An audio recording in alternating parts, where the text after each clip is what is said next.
Hi, we're here on LinkedIn Live. We are. We're going to talk about AI and customer experience and all sorts of fun stuff. All sorts of fun stuff. Favorite conversation with one of my favorite people. It's kind of like experience gossip. Maybe that's what we'll call the show. Who knows? It's like gossiping around experience. But I wanted to start someplace because if given a chance, you and I will take this conversation into about like 90 different directions. So I wanted to kind of anchor it in one. Let's anchor it first, and then we can go in 90 directions. Because I think a lot of people, when we start to talk about experience delivery, customer experience, the technologies that we need to underpin it, we kind of talk around the same things. We've been doing that for a little while now. And one of the things that always comes up is this concept of we've got to deliver real-time experiences. And I think that we often get that wrong. At least that's where I tend to come at that from, right? Like trying to deliver real-time experiences, it gets a little creepy. It's really hard to do. But you talk about something, and I want to start here. You actually talk about right-time experiences.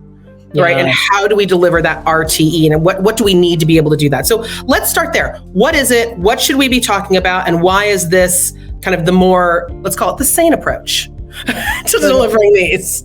Yeah. And in some ways, you're right. It's kind of nuanced, right? So right information, right person, right time on their device of choice, whatever that may be. And that means it has to be mobile friendly and other things. And, sometimes that means it's a real-time experience, as you're walking by something. Sometimes it means it could be a delayed experience, but it's about getting the right information to the right person or the right service to the right person. And that's kind of the real win. These are contextual services. They're adaptive. They should be learning, predictive, prescriptive. All those things we talked about before sort of definitionally when I kind of thought about the right time experience concept. But now we actually have the technology to do it. And I think that's the big win because we've been discussing it for a while, but just fundamentally, we couldn't deliver on it. And that's changed now. At Constellation, we talk a bit about this idea of like ambient experiences, right? It's those moments that just happen because that's what your customers want. Like you were talking, and I think right time experience is perfect, right? Because it is about that moment when if someone is walking by something, the last thing they want is a contrived, weirdly, overly personalized, I know you just walked by my business kind of, but they want something that is there, that's ambient, that kind of floats into their experience, that is contextual to them. And I think oftentimes we forget that piece, but we do have the technologies now. And of course, the hottest technology on the block that everyone wants to talk about is generative AI. Like, have you heard of this? Have you heard of this thing called generative AI? Maribel, have you heard anything about it? Everybody's heard of this thing. Everybody is asking about this thing. So that's probably a good place to go because, really AI is one of the things that makes these ambient and right time experiences happen. And part of the issue is it's been a bit inaccessible to a lot of people, right? So how do we change that? And I think that's where generative AI came in to really kind of change it up the mix. But from what you're seeing, what do you think are some of the big benefits? Well, I guess maybe we could start with like a definition, like when we talk about generative AI, what are we talking about? Just in case you've been under a rock for the past 6 months and haven't heard anything. Right. If you haven't been playing with those tools, so I think that foundationally, when we're talking about generative AI, are those models and algorithms that are able to leverage into a large language model, right? So you're able to now not only ask a question in the way a user would organically ask a question. We're not having to go in with weird ampersands or having to think about how we want to construct a query. You can literally ask a question. And the beauty of generative AI is that all of those models and all of those transformers, all the great algorithms, all the data that's coming in from that lake is now able to actually, quite frankly, do exactly what the name says. For once in technology, we have something that does exactly what it says. It generates an answer that is also based on that common language, right? So whether it is a text-based form of generative AI, whether it is, an image-based form, we're now really able to take this massive schema of data, this massive pool of data that is literally the internet, and be able to pull from that not only knowledge, information to write everything from an answer to a question all the way to a new image of, now Liz Miller can have her headshot looking like she's an astronaut. All of those things where we're actually generating something quite new, whether it is a snippet or whether it's a very large file, we're now able to do that thanks to these, not only these large language models, but also the algorithms that are pulling all of these questions and answers together. It's kind of like, I just gave you like the Gen AI for Dummies answer. I think is probably the best way to describe it. It's a good one though, right? That's the one that really kind of gets to the heart of the matter of why it's important, why it's different. And I think that's exactly it, right? Because for the first time in a very long time, we had an instance of AI that wasn't scary. And I think that a lot of times for a lot of users, we've kind of gone through this really weird cultural hype cycle around AI in general, where people really start to think of it like Hollywood created it, right? Like it's this, hell's going to suddenly open the pod bay doors and we're going to get sucked out of our jobs forcibly because this sentient being is suddenly going to take over all of our roles and responsibilities. And what do we do? The introduction of ChatGPT into the public mindset really gave us, for kind of the first time, this really simple, easy, kind of fun thing that you could go in and you could ask it questions. And the reality is that consumers probably did us in technology the biggest solid ever by going and playing with the tool. They asked it questions. They asked silly questions like, what's the best way to bake chocolate chip cookies? Right. And it's not that they found a better answer to how do you bake chocolate chip cookies. It gave us more data and a far bigger graph to be able to hone in the answer. And it also gave us a massive population of people to hit that little thumbs up or that little thumbs down. Because the difference here with this AI is it requires human interaction to gauge whether it was the right answer or the wrong answer. Is this the right image or the wrong image? Is it the right screen? So all of the Gen AI that we're seeing right now, whether it is something like ChatGPT, whether it is something like any of the image generators that we've been seeing out there, it requires that there's a partnership between the AI, the model, the data, and the people to say, yes, that rocked, no, it was bad, right? So it took some of the stigma away. So suddenly people want it.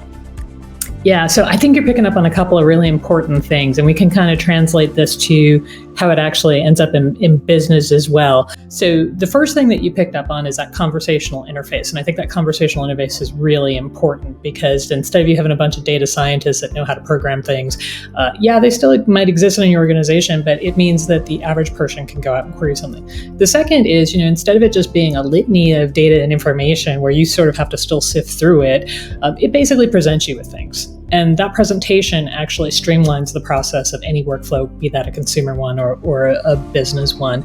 And then you kind of mentioned the partnership. And I think the partnership is really interesting because this is where companies like Microsoft were talking about things like Copilot, that it's like you and the AI working together, right? So it's not that, sometimes I think what people get hung up on in generative AI is they assume that is like the definitive answer and that there's no checking and modifying and other things, right? So there is still an onus on the individual to make sure that we know what's going on. But where I think it starts to become really cool is, it's cool now for everybody in a more general sense, but I think from a business sense, it starts to become really cool because instead of it just being like the randomness of all of the data in the internet, it starts to funnel down to being the data of your business, which, by the way, hopefully is more trustworthy, but still not fully trustworthy because we all know that we have different data in different parts of the organization that say different things.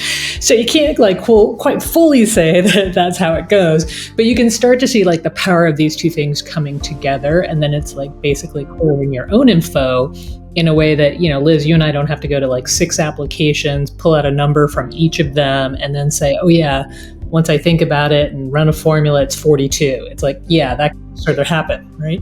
Especially when you talk about business application of generative AI, right? Because you can ask a question differently, and because the AI on the back end is able to pull in and analyze the data differently, it's really given people this opportunity to ask different questions. So you brought up something like a Microsoft Copilot. It literally is exactly what it says it's going to do, right? It's your Copilot. But what can you do with the Copilot? It's allowed the individual marketer, the seller, the service agent to not ask questions as they had been trained to ask questions in technology. Kind of, think about it as like pre-Gen AI technology use. We were trained how to ask our systems and our solutions questions so that we could get an answer that we could either use or action upon. So we then had to kind of conform our way of speaking, a human's way, an individual's way of working to work with the technologies that we were presented. But on something that is powered with generative AI, we're now allowed to just ask a question. We're allowed to ask a question in the way that not only we would ask a question, but we can also ask a question that has an experiment attached to it. We can ask a different question. We don't have to ask the same question that we always ask in the same format that we always ask it. We can now be like, well, what if we didn't do that campaign? What would it look like? Or what if I used this different audience segment? Have we ever talked to this audience segment? It allows the individual, and let's take the case of, let's say, a marketer. It allows a marketer to instead have to sit there and say, well, I'm going to send out X number of campaigns. I'm going to do this linear workflow, and I'm going to send out X number of campaigns, and I'm going to expect that it's going to do this. Suddenly, it allows a marketer to say, well, what were the most successful campaigns last year? And what if I defined success as number of high quality leads brought in? And if you can ask that, and you can have that kind of chain of thought, right? Like stream of consciousness experimentation, and you can ask that co-pilot that type of question and not be punished for asking a question differently, it fundamentally changes how we want to work. And I think it's what we got to see in the consumer reaction to a lot of these generative AI tools, right? Everyone went out and got their new headshot on Lensa, right? Everyone has gone and asked ChatGPT a question. That openness, that willing to experiment, the excitement over, wow, this technology gets me, is something that I hear over and over, whether it's a call center agent, whether it's a marketer. Wow, it finally gets me. Well, and this gets back to that conversational, right? I mean, it's actual natural language, as opposed to you learning a set of commands, as opposed to you navigating down 5 menu items. And by the way, it's not just within one application. I think that's the interesting thing, right? So we've talked forever about breaking down our internal data silos and connect data, right? And lo and behold, we get to generative AI, and all of a sudden, generative AI is like, well, I'm going to look in the CRM system for this. I'm going to look in the customer support system for that. I'm going to look in the ERP system for something else, and I'm going to give you an answer. And I'm going to link to all these different sources that I got. So in case you're a little unsure, you can go back and see where the numbers and the insight was originated. But you don't have to go through that whole process of trying to figure out, okay, where is that data located, or how do I do that? And one of the things you were talking about, what it means for marketing, customer support. Most of the organizations you and I talk to, they're looking at like a third attrition. They always have new people. These new people don't know where to find things. They don't know the answers to questions. So, here we are, and it's like, well, if all of a sudden, this technology is mashed up with your business applications, and that application can then start surfacing information to a contact center person saying, oh, it sounds like the customer has this question.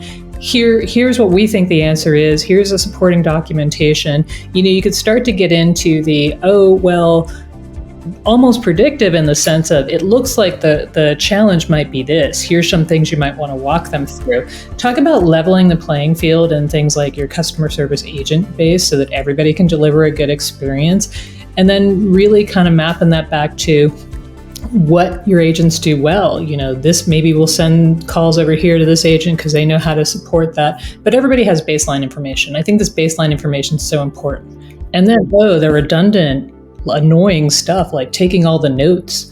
Who wants to take the notes after the call? Like if you're a salesperson, if you're a contact center agent, nobody, right? If that can automatically be Maribel, I'm going to out the both of us. You and I have both been around this entire business long enough. We have been doing, whether it's marketing, sales, service, we've been doing this long enough. How long is the age-old conversation of, but sales reps aren't going to enter anything into CRM. If only we could find something that could get them all to do this. This has been like a decades-long challenge. And it's because sellers want to sell. They want to be successful at selling. They don't want to be successful at CRMing. There's a reason why there's no job called a CRMer, right? Like there's a reason behind that. So I think with things like generative AI and with things like AI, I think writ large, I think when we talk about right now, the hottest AI around, right, is generative AI. It's these large language models.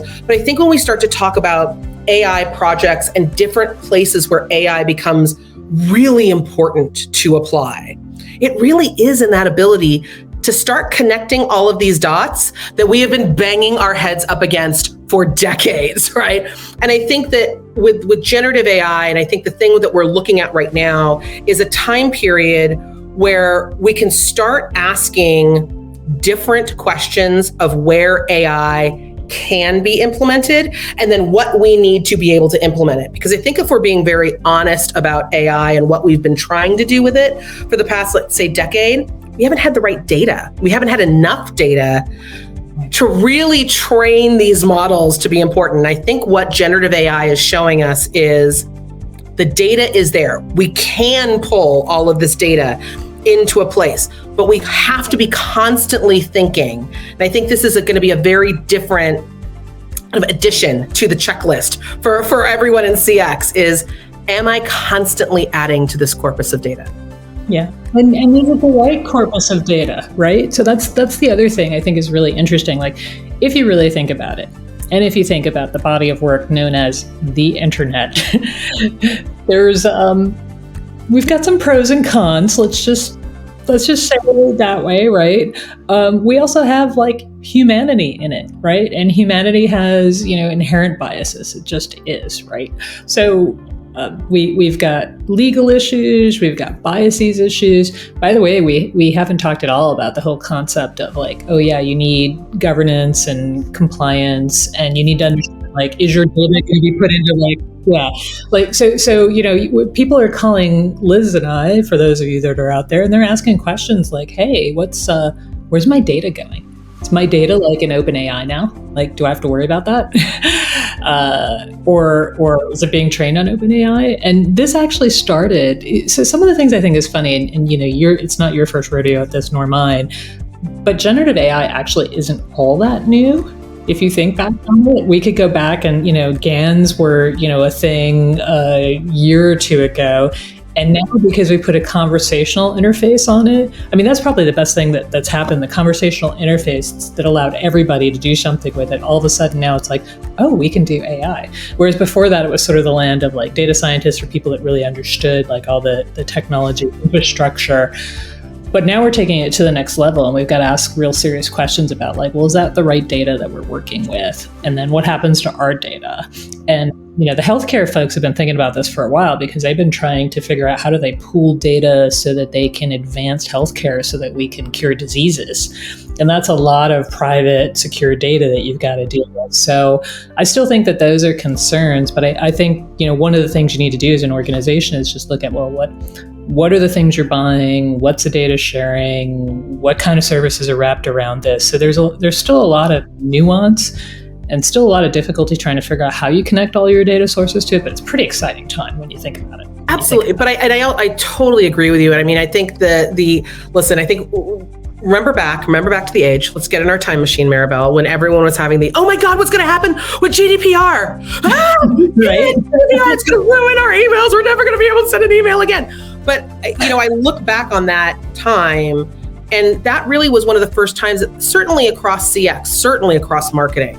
It's really one of the first times we had some significant, okay, but what? But what about questions around our data?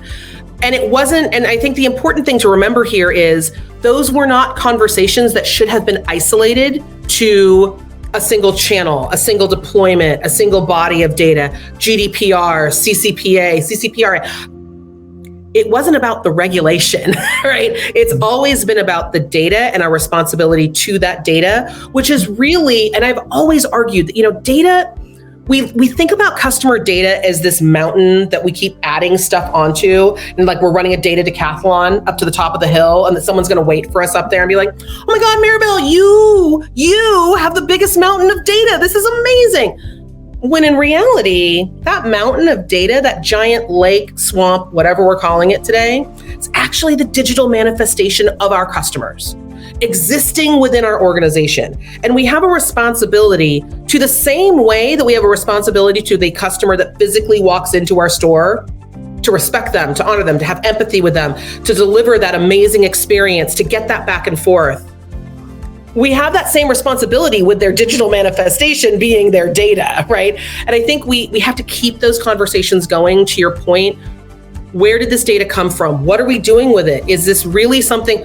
What's the end result that we want to get out of this? And I think that that's what people are really seeing. I asked ChatGPT a funny question. I actually asked ChatGPT the question of, why does AI fail? Oh. And it was like, and I was like, in 3 lines or less. And they're like, you don't have enough data. You don't have an actual strategy of what you want to implement. You don't have the right people at the table. And I was like, okay, you've been trained well. Like, I was like, yes, young Padawan, this is a really good answer, right? Because that's the reality. And I think that what we're going to find is, as we use these tools more, and as people within our organizations are really excited about having a conversation that leads to something actionable, right? Human nature, it's what we want. They're going to engage more with these tools like Copilot, and they're going to ask new questions. They're going to ask different questions. They're going to solve new problems. But then, yes, there has to be that team that's also then having those real life questions of, okay, wait, where did we get this data? Wait, why do we need to pull this data? And the number one question that I hope every single customer goes, like, I want everyone to go, like, right now, as soon as this is over. Like, don't leave now to go do it. Do it when we're done talking. But like, it's not just about your functions data. And I think that's the other opportunity that we have here. We have systems that connect sales, marketing, service together as one giant CX ecosystem, which is awesome. Yet we somehow still think of the data as being very much individually focused on those 3 functions. Okay. So here's another wrinkle to put into this, right? So, when we were just talking about this right time experience thing. So I used to say it was connected internally, which is still a problem, obviously, right? But it's also connected externally. And here's where it gets really interesting, right? Because part of what we're talking about with things like OpenAI and ChatGPT is that that's external data, that's internet data. But there's all kinds of really interesting business grade third-party data around pricing information, logistics information, reviews, all these things that you want to tap into, right? Yeah, so I think that when you look at what you're trying to create, the first job is to always make sure, like, the data cleanliness thing, okay, sadly, generative AI is not helping with data cleanliness, right? You still have to do the data cleanliness piece. So AI is arguably helping with that, right? AI is arguably helping raise questions of, like, did you actually mean to have this? Or you've got 2 versions of this, right? So it's like, which of these 2 versions is accurate? Because I've had plenty of people come to a room in a meeting and they have different versions of the data. And one person says it's 20 and the other person says it's 30. And you're like, well, whose data is correct, right? So the data are the data, but you have to make sure that they're the right data. But then you have to actually connect it to other data so that you get new experiences. Because I think that's one of the things that we're talking about. Like, if you were just replicating, everybody's modernizing their application estate, they're moving to cloud, they're looking at AI. But if you're doing the same things you did in 1987, like, really? That's just not going to work, right? So we have to figure out how we reimagine the experience. And then that second point that you said when you asked AI about what goes wrong, you and I could do a series of podcasts to just talk about the number of times people don't have a goal. Like, people are like, well, I'm going to put me in some AI. And you're like, and what are you going to do with said AI? Because depending on what you're going to do with said whatever, different problems have different technology requirements. And then you also need to know, how on earth are you going to claim ROI on something? Because somebody's going to walk back and ask you 3 to 6 months from now, what do we get out of that? And if you don't have an answer, you got a problem. Whereas if you do, like, little land and expand things, you're usually okay. So exactly. But that's what I also love about where we are with something like generative AI, because you can run that experiment, right? You can apply it in a certain space. You can apply it in the space of, okay, I'm a seller, right? I'm an organization with a large selling organization. I know that all my sellers are really just working in Outlook all day, right? Like, they're just in there. right? Yep. They're just sending emails. They got things going back and forth. And let's say, let's use Microsoft as the example here, right? Like they have Viva Sales, right? Okay, so I'm going to go into Viva Sales. I'm going to see all of these different correlations. I'm going to look at all these things. And now all of a sudden you can ask through your Copilot a different question. You can ask what might be going on, and you're going to get those actionable predictive insights because they have this giant generative AI model that's on the back end, because Copilot is back there stringing all of this data together to actually give your sellers something truly actionable. But what I love even more about that is that it takes that action. Okay, yeah, that worked. Great. The seller had a call. This is this amazing contract that came from it.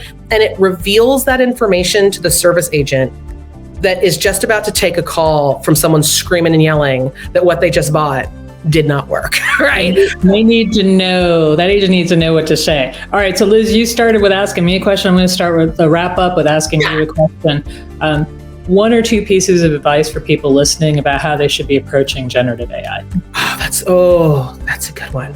I think the first piece of advice is absolutely go a little old school when it comes to something this new school. And go back to the strategy, right? Go back to asking what are we doing? Why are we doing it? And who does this benefit? And the who does this benefit, it's okay if profit is what is benefited. It's okay if what you want to benefit is, I just wanted to give 5 minutes back to my people. That's okay. Just have that listed out, right? Have had that conversation, have that thought process through your mind.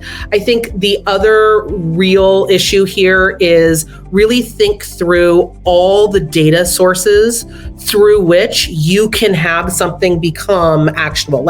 Create your dream data list. And it might be everything that's internal. Please, for the love, if you are in marketing, include things like contact center, call data. Do I have the transcripts? Not just do I have the sentiment, happy, yes, were they, not just the NPS score. I mean, what did that customer say? What was that next step? So you can start to see patterns. So you can start to see, what can I do next in crafting these journeys that might even help the call center agent or help the customer not ever have to call, right? It becomes that enterprise-wide team sport.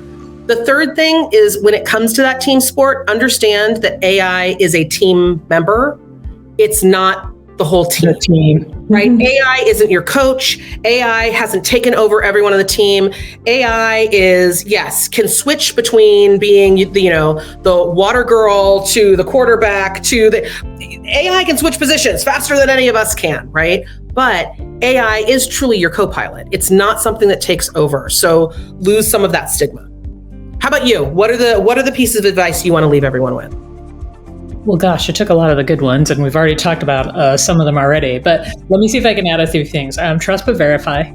So to make sure that you know the sources and if it ended up being right. The second one is, and this was an AI thing in general, I would say, not just a generative AI thing, and that's that they are learning models, but you have to make sure that they are learning and moving in the right direction. Maybe that's also another part of trust and verify. But, is the model acting the way that you want it to? And then I think also, does it represent the world you want it to represent? Because it may be acting the way you want it to, but you may decide that you don't have representative data for the things that you're trying to do. So you might need to create some synthetic data to actually create the outcomes that you want. And then the third thing I'd say, and this is kind of one of the exciting things about it in my mind, is that sometimes people have a lot of data, sometimes people have no data. But regardless of which of those you're in, there's an opportunity to work with the existing models that there are today, because they have so much data, to get you to a place where you can do something. So basically everybody can do something now with AI, and that may not have been fully true, say 2 years ago, but I think now we could legitimately say that. So go out and experiment and see what you can do with it. See how it can improve your business. Well, with that, my friend, I think we've given hopefully a lot of food for thought, but hopefully a message that, AI isn't going to open the pod bay doors and kick us out into space. So that's one, right? It's a whole lot of fun, right? I think it's a whole lot of fun to work with, but I think it opens up a whole lot of doors, especially across CX, right?